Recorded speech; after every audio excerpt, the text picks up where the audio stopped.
बाहेर येत जाते.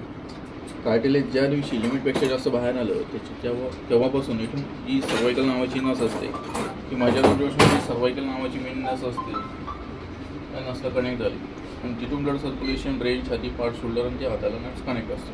म्हणून मानेपासून हात दुखतो, जड पडतो, रग लागते, कळ लागते, मग याला म्हणतात सर्वायकल स्पॉन्डिलायटिस. हां, याच्यावरती तुम्ही मरेपर्यंत जरी गोळ्या औषधं खाल्ल्या आजार मला बरा करून दाखवायचं. जर बरा झाला तुमचे पैसे मी भरतो. काय सांगितलं? हा आजार गोळ्या औषधाने बरा होत नाही. प्लस हे प्रमाण जर थर्ड स्टेजपेक्षा जास्त झालं तर याचं ऑपरेशन बरेच डॉक्टर सांगतो. आता हे ऑलरेडी सेकंड स्टेज आणि थर्ड स्टेजच्या रेंजमध्ये. हा प्रॉब्लेम लिमिटपेक्षा जास्त वजन उचलणं, डोक्या वजन घेणं, या खांद्यावर जास्त झोपणं. आता सध्या तुम्ही मान मोडता नाही तर डोक्या उशा दोन घेता, त्याच्याने हा प्रकार जास्त होतो. प्लस तुम्ही डाव्या कुशीवर जास्त झोपता, याच्याने हा प्रकार अजून डबल होतो, स्प्लिट होतो. हा प्रॉब्लेम 1-2 दिवसात क्लिअर होणार आणि याला 10 दिवस लागेल. 3 दिवसांनी फरक पडेल, 10 दिवसात कव्हर होईल. त्याचा सर्वायकल स्पाईनचा MRI केला दिवशी धडधडीत दिसेल.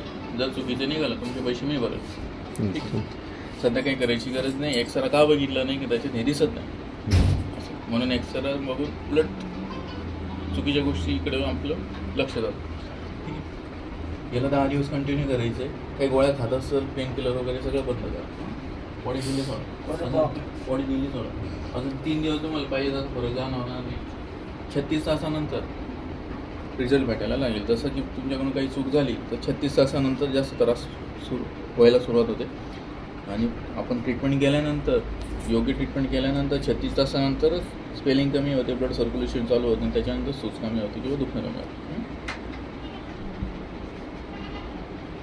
बॉडी किती सोडा, रिलॅक्स, घाबरू नका, रिलॅक्स रिलॅक्स.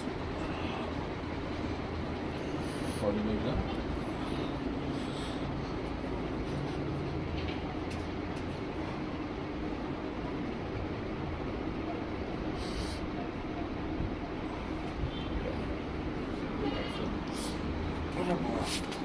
आवाज आला का?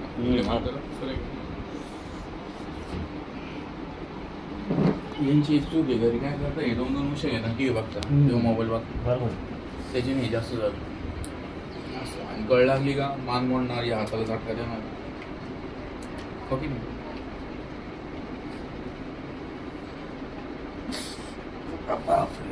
माहिती